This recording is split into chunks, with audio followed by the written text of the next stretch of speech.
Which book tops the list of books that were challenged or banned this year? We'll find out from the director of the American Library Association, who will tell us about the push they're making to have these books read. They can see worse.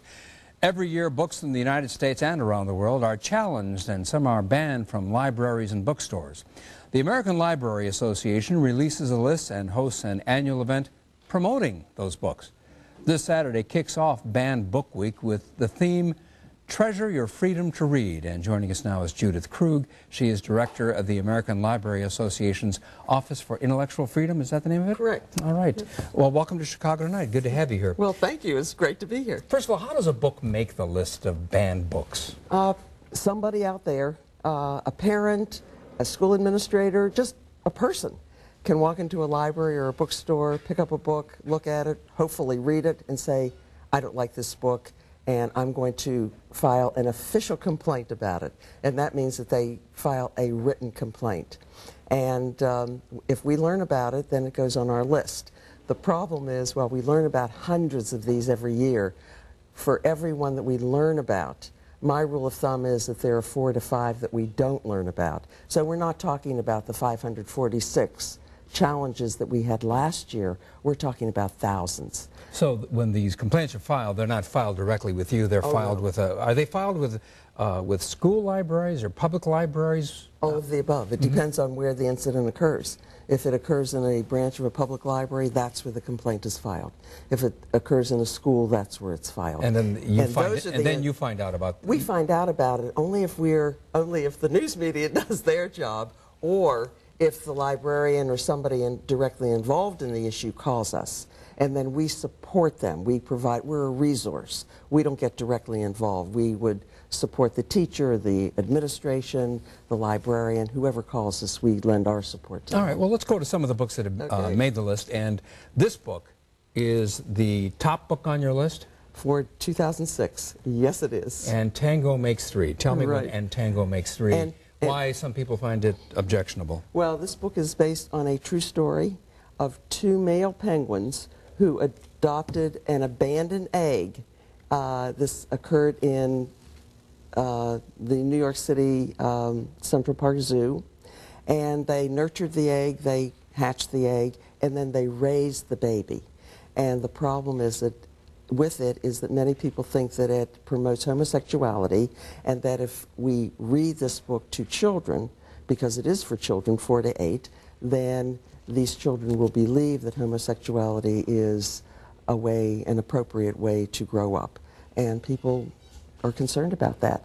Whereas this book really is about creating a family where there wasn't one before, and nurturing and loving that child that never would have been hatched, as it were, if these 2 male penguins hadn't gotten a hold of it and reacted appropriately. I read the book real quickly while I was waiting for you. One could take the position, you can see why somebody might take the position, that this is promoting homosexuality. And yet, we want it in the library because it tells a story that I think needs to be told, and it's there so people can choose to read it. Nobody has to read something that's in a library. Nobody has to buy something that's in a bookstore.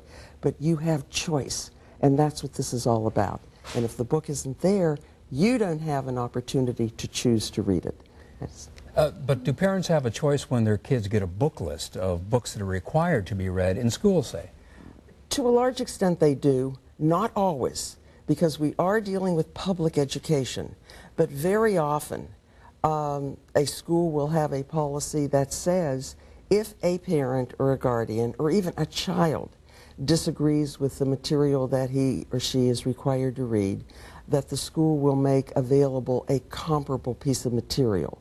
It doesn't always happen, but many schools have that kind of provision for parents or for children who are upset. Because your organization's position vis-a-vis the role of parents and what their children read is what?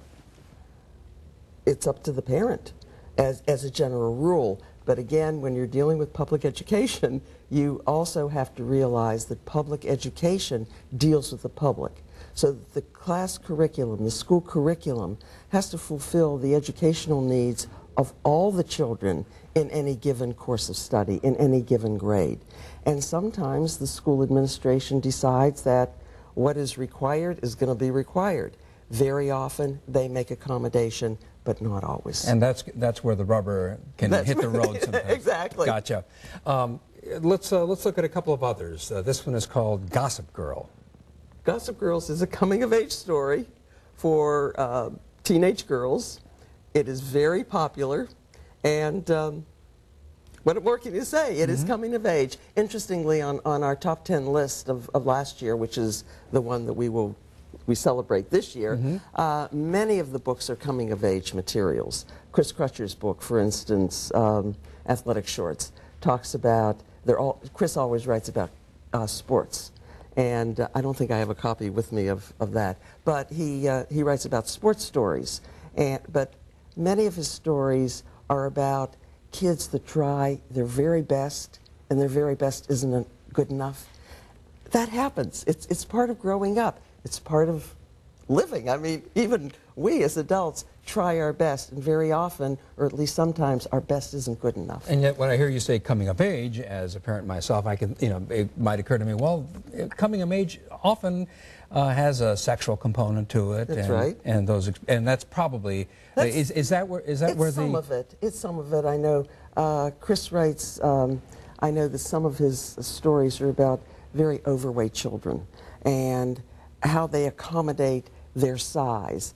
And this has created problems. It's amazing what people will complain about. So, because some people might argue that you're encouraging people to read stuff that is smut or inappropriate or too explicit sexually. Except that that might be. I mean, we've had complaints about that. On the other hand, we still try to keep the materials on the shelves so that people who want to choose to read them or who feel that they are appropriate for their children have the opportunity to do so.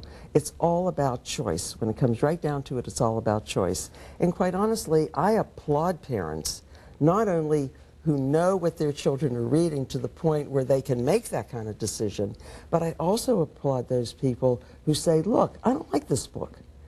That's fine. They're exercising their freedom to speak also, just as I am and you do. It strikes me that maybe the real conflict, as I'm listening to you, is not so. It may not be so much what options a library offers. It's more along the lines of school curriculum, where there is something that's required. That's where parents really. That's where some parents can really get upset. Yeah, I think you're right, and they do get upset.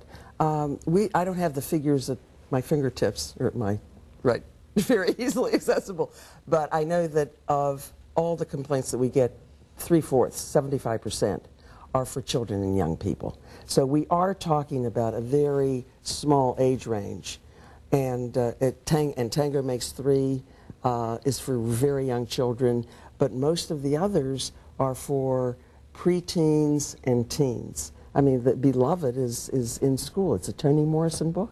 Well, Judith Krigg, it's a fascinating topic, and we could talk about it a lot longer. I appreciate your stopping by. Thank you so much. You're very welcome. Thank you. And again, the week's activities start this Saturday, and they run through October 6th. You can log on to our website for more information. Just go to WTTW.com and click on Chicago Tonight. Silvis, Illinois.